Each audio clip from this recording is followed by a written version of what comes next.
Welcome to Our Nation News and Analysis on the State of Tibet.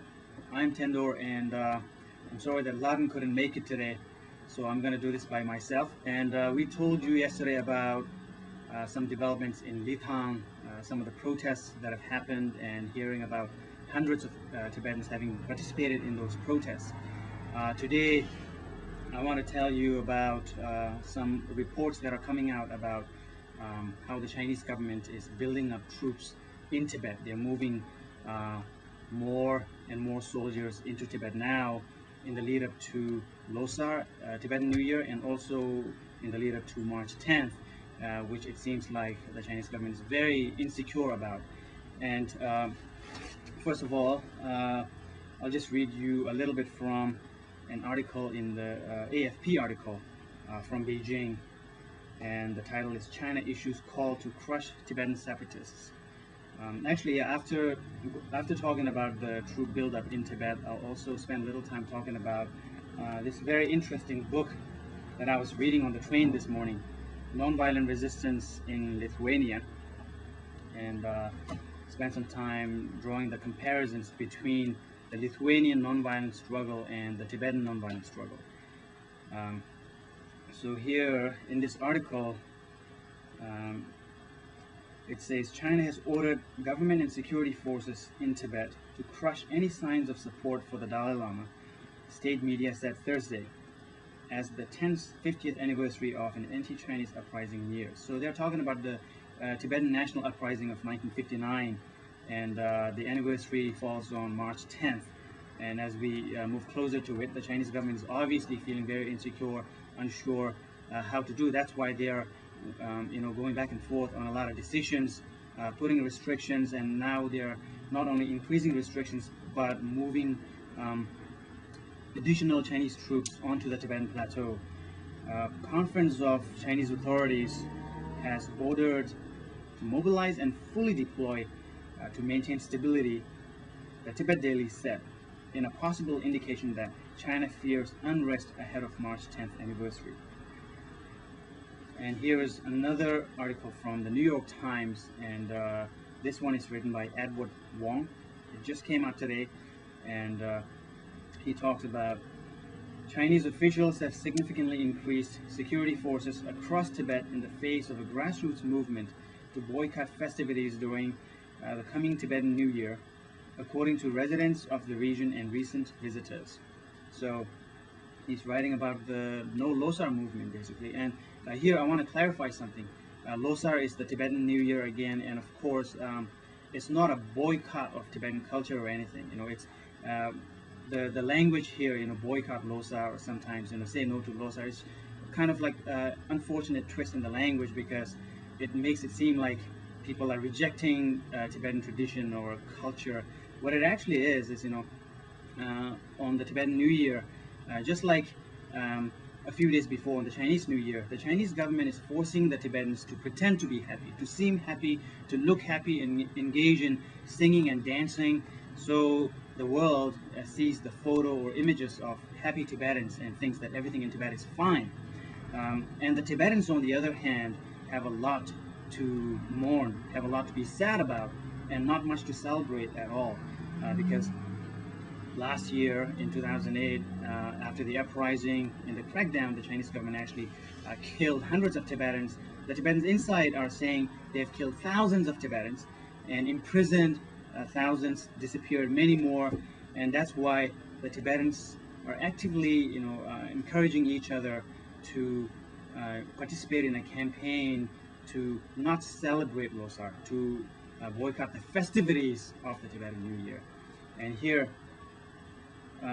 the buildup of Chinese forces are being seen in at least 4 big areas of the Tibetan plateau. One is Lhasa, and the other place is Labrang, which the Chinese call Xiahe, and the third place is Repkong, which the Chinese call Tongren.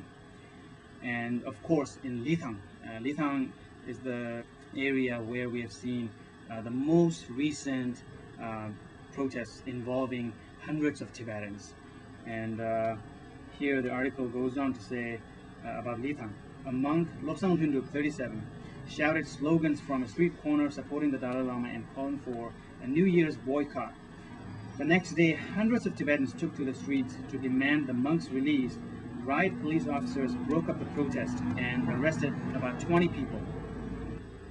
The call for a boycott began several months ago and has gained traction among younger Tibetans as well as intellectuals and dissidents. And this is very interesting, this boycott of festivities having gained traction among many Tibetans across various strata of the Tibetan society. And I think it's interesting to sort of explore and imagine what this could mean for future forms of boycott and future forms of non-cooperation in other areas. Like right now there's already some kind of economic boycott going because the Tibetans are not buying merchandise or items for the Tibetan New Year, so many of the shops are not having very good business. And that's why we also told you that a few days ago that many Chinese businessmen are sort of packing up and going back to China because they no longer find it very profitable to remain in Tibet. Here is a book that I was reading on the train this morning. It's Nonviolent Resistance in Lithuania, a story of peaceful liberation. And they share a lot of similarities with the Tibetan resistance, except of course Lithuania is today an independent country and Tibet is not. But in the past, Tibet was an independent country, and we believe in the future also it will be. And the book begins by saying Lithuania was the first republic of the former Soviet Union to declare its independence on March 11th, 1990. And the date is also very interesting, I thought, because it's March 11th, one day after March 10th. And also the Lithuanian population actually comprises only 1.5% of the Soviet population at that time when the USSR was still around.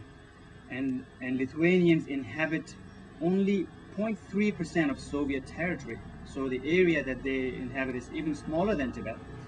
On March 11, 1990, a mere 1.5% of the Soviet population, the Lithuanians, posed a fundamental challenge to the vast empire and its powerful apparatus of repression.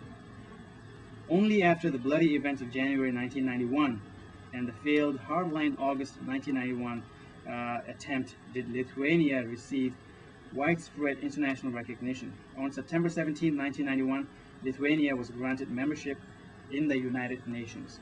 And as some of you know, the Lithuanians struggled for 50 long years before they were finally able to enjoy independence.